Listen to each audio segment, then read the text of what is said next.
I also work with children that have disabilities, they have autism, and my biggest question is, I'm trying to understand, you mentioned a little bit about this earlier, but who created the autism or the disease for a child that didn't have a choice? Everyone has a choice, and there are a number of things that we want to give you about this. First and foremost, every one of you who makes the decision to come forth into these physical bodies has full view of the physical body you're coming into before you come. So no one gets trapped in a situation that is different from what they want. No exceptions to that. That's helpful to know. Really a downstream feeling thought, isn't it? Now, there are powerful teachers, especially now who are coming forth, who have been, from their non-physical vantage point, aware that there are so many humans who have forgotten about vibration and alignment, who are disregarding their own guidance system, who are trying to make their life work by trying to control conditions. And the teacher in you knows that anybody that's trying to make anything better by controlling conditions is going to experience a life of futility, because there will always be those conditions you can't control, because it's not your job or your right or your ability to control what's going on in everybody's experience around you. Their lives are their lives to create and control. So rather large numbers of energies are coming in deliberately wanting a physical condition that they can't be talked out of or demanded out of. In other words, they say, I'll go forth and I'll be different enough that you can't pound this square peg into a round hole. No matter how hard you try, you're not going to be able to control me. I'm going to be free, you see.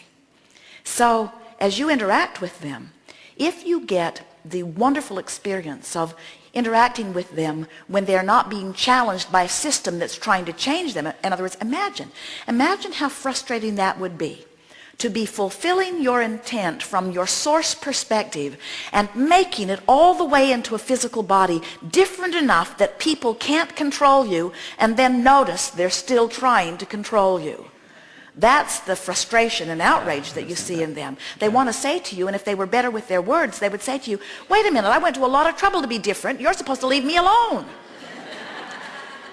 And those that are in an environment where somebody's not now trying very hard to make them normal, you called it a disability, they would call it an advantage. In other words, from source perspective, it would go something like, I've decided that I'm going to take the powerful being that I am, and I'm going to go forth into a physical experience, and I'm going to be different enough that you can't control me, which means I'm going to be one of the few people on the planet that you'll ever meet that knows that I am free. Because I choose freedom over your approval of me. And then the society, who is embarrassed by them or worried about them, is forever trying to, we'll just find one more way that we can bring you to normalcy. And they've come forth to say, we didn't want to be like you, that's why we chose to be different.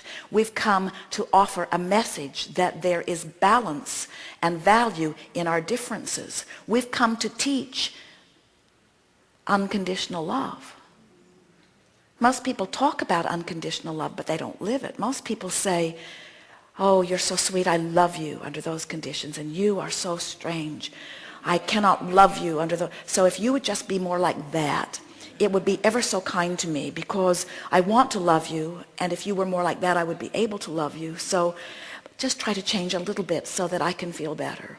Where unconditional love says, I want so much to be connected to Source that I will see whatever I'm looking at through the eyes of Source, which means I do not need you to be different so that I can feel better. I have the ability to adjust my gaze to align myself with Source.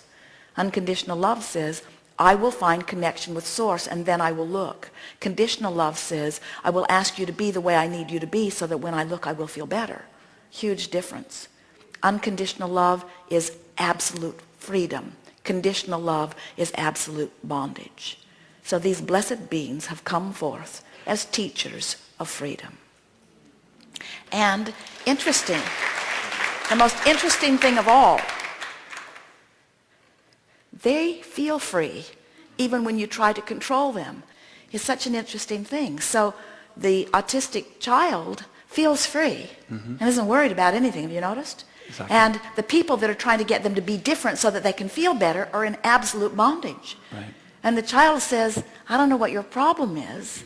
And the teacher or parent says, you're the problem. And the child says, you kind of need to get over that because I can't change. If you're going to interact with me, you've got to discover unconditional love. And when you do, you'll be free like me. And then maybe so many of us won't have to come forth autistically in order to teach this to you. They're having a very good time. Yeah. Watch them up close and feel the joy of their being. And tell them, you need not change a hair for me. Bless you. That's right. Thank you.